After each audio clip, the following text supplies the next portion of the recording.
The city was no longer just a pile of broken roads, silent buildings, and abandoned walls. It had turned into a living graveyard where death waited at every corner. Daylight gave humans only a few hours of safety, but the moment darkness arrived, the entire place belonged to the zombies. And in the middle of that nightmare, a man named Thomas was not just surviving. He was living for revenge. Thomas had only one mission. His wife had not simply been taken by ordinary zombies, but by their leader, the monstrous creature that controlled all the others, the beast that hunted humans like it was a game. For an entire year, Thomas had been chasing that monster. Every bullet he fired, every risk he took, every sleepless night, it was all for one purpose: revenge. For the survivors hiding inside the police station, time was running out as well. Their shelter was no longer safe. The zombie leader had discovered their location. Sarah offered them one final hope: a plane located 150 kilometers away from the city, still in working condition. If they could reach it, they could leave this city of death forever. But before escaping, they had to face the greatest danger standing in their way: the zombie leader. The next morning, they tried to leave, but the sight outside froze everyone in fear. The zombies had blocked the roads with abandoned vehicles. It was not just an attack, it was a message. There was no escape anymore. They had only two choices: fight or die there. Thomas finally said what no one else had the courage to say. If they killed the leader, the rest of the zombies would fall apart. Their entire system depended on that one monster.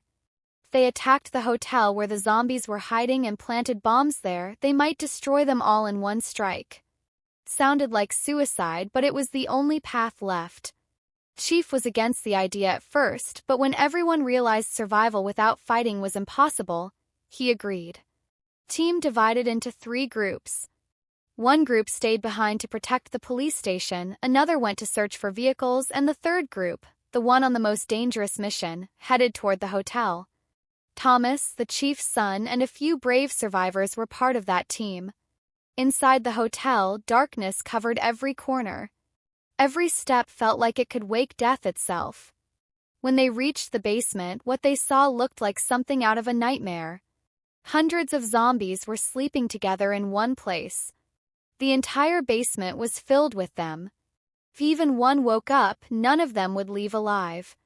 One soldier volunteered to risk his life and carry the bombs into the middle of the sleeping zombies. He moved slowly, carefully, holding his breath with every step. Death stood inches away from him. He was almost successful, but then the zombie leader suddenly appeared from behind and bit him in the neck. Everything changed in a single second. Thomas fired immediately, but the leader escaped. The gunshot woke the entire basement. Now zombies were rushing toward them from every direction. Team ran for their lives and detonated the bombs while escaping. The explosion killed many zombies, but the danger was far from over. During the chaos, everyone got separated. One soldier sacrificed himself by using a grenade to kill both himself and a group of attacking zombies.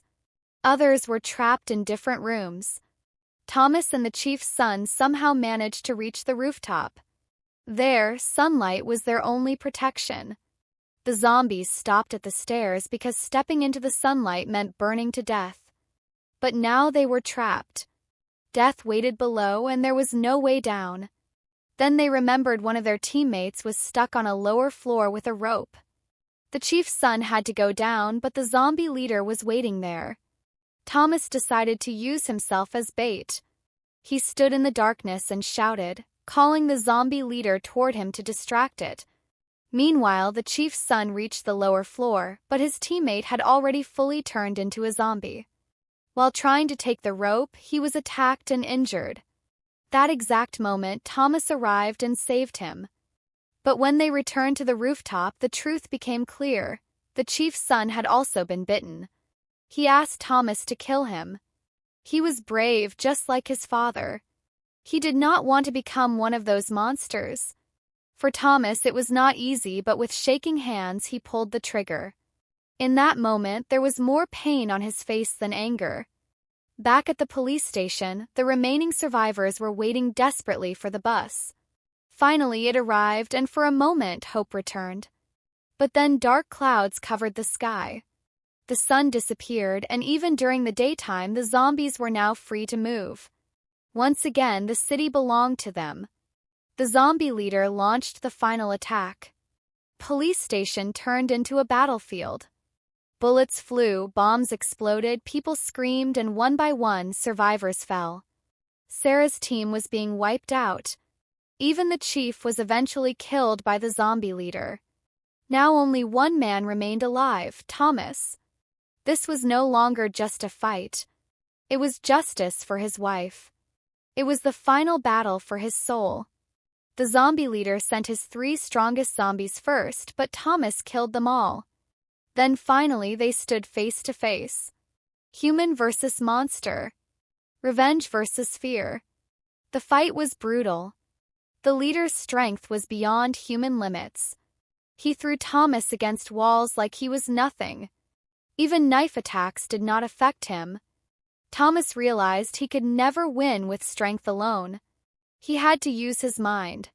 He ran toward the rooftop, and the zombie leader chased after him. The final stairs. The final door. The final chance. Just as the monster reached him, Thomas opened the rooftop door and threw both of them into the sunlight. That was the end. The moment sunlight touched the zombie leader's body, it began to burn. His screams echoed across the city. Smoke rose from his skin as he twisted in pain. Then finally, silence. The monster that had destroyed so many lives was gone forever. Below, the bus was waiting. People were alive. Sarah was there too. For the first time, peace appeared on Thomas's face. His revenge was complete. Pain was still there, but now, for the first time, hope stood beside it. Sarah walked toward him. There was so much in their eyes that words were not needed.